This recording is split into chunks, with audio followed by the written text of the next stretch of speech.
তারেক রহমান বললেন এই বাংলাদেশের সবাই শ্রমিক, আমিও একজন শ্রমিক। ভিডিওটা আগে দেখুন। সবাই শ্রমিক, ইভেন আমিও একজন শ্রমিক। আমি যখন কাজ করছি আমিও শ্রমিক, হয়তো ডিফারেন্ট প্যাটার্নের শ্রমিক, কিন্তু আমিও একজন শ্রমিক। একটা জিনিস আমার চোখে খুব পড়লো, রাস্তাঘাটগুলো অনেক পরিষ্কার ঢাকা থেকে, রাস্তাঘাটগুলো অনেক পরিষ্কার ঢাকা থেকে। আমরা যদি বিদেশে পরিষ্কার রাখতে পারি, আমরা কেন দেশে পারবো না? আমরা কেন দেশে পারবো না?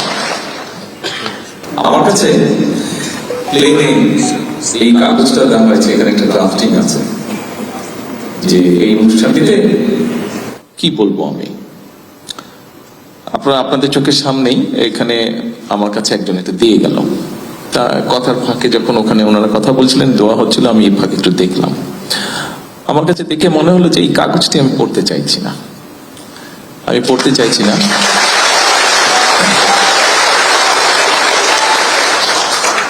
আমি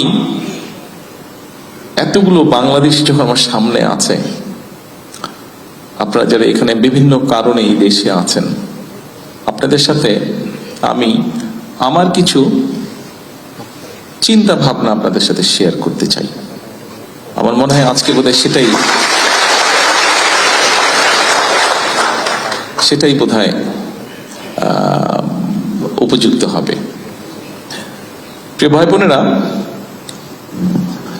আপনারা যখন এখানে আছেন, আপনারা যেমন দেশের এখানে থেকে কষ্ট করে যেই কষ্টটা করছেন, তার বিনিময়ে যেই অর্থটি পাচ্ছেন এবং সেটি যখন দেশে পাঠাচ্ছেন, সেটা যেমন বাংলাদেশের জন্য উপকার হচ্ছে, ঠিক এই দেশটিকে গড়তেও কিন্তু আপনারা সাহায্য করছেন, এই দেশটিকে গড়ে ওঠার জন্যও কিন্তু আপনারা কাজ করছেন। অর্থাৎ আপনারা একসাথে কিন্তু ওই নেবে বলা যায় দুটো দেশ গড়ে তুলছেন ধীরে ধীরে।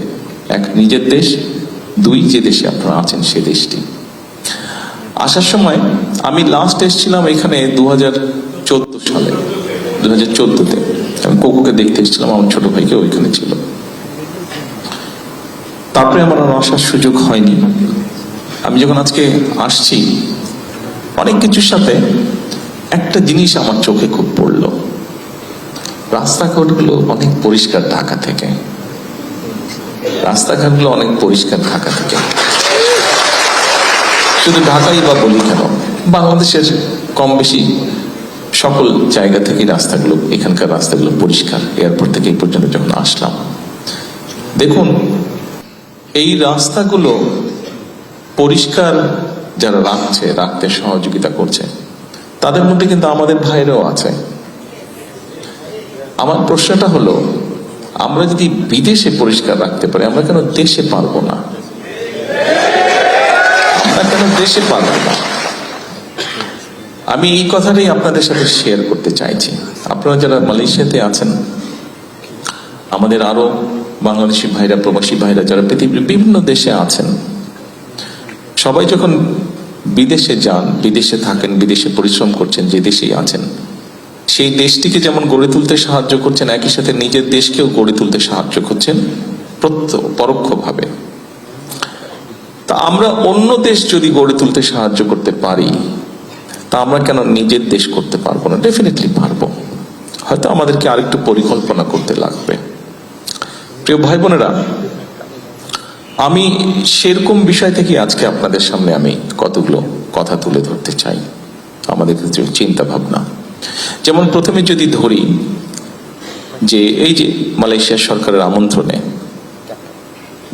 গত নির্বাচনে আমরা যখন আলহামদুলিল্লাহ আল্লাহর রহমতে জয়যুক্ত হলাম, প্রথম যে কয়েকজন ব্যক্তি আমাকে ফোন করে অভিনন্দন জানিয়েছিলেন, তার মধ্যে ডক্টর আনোয়ার ইব্রাহিম, মালয়েশিয়ার প্রধানমন্ত্রী, উনি তার মধ্যে প্রথম দুই একজনের মধ্যে উনি একজন।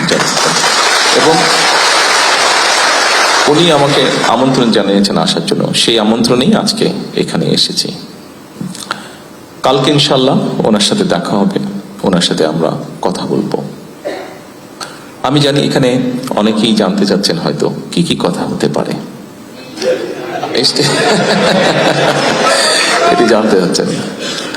হ্যাঁ, আমরা কিছু বিষয়ে কথা বলবো। এখানে প্রথমেই মালয়েশিয়া বলে যে বিষয়টি আছে, সেই বিষয়টি হচ্ছে যে আমাদের এখানে বহু শ্রমিক কাজ করেন, অনেক দিন ধরে যে কোনো কারণেই হোক আমাদের দেশ থেকে এখানে মানুষ আসতে পারছে না কাজ নিয়ে, জব নিয়ে এখানে আসতে পারছে না, একটি সমস্যা হয়তো তৈরি হয়ে আছে।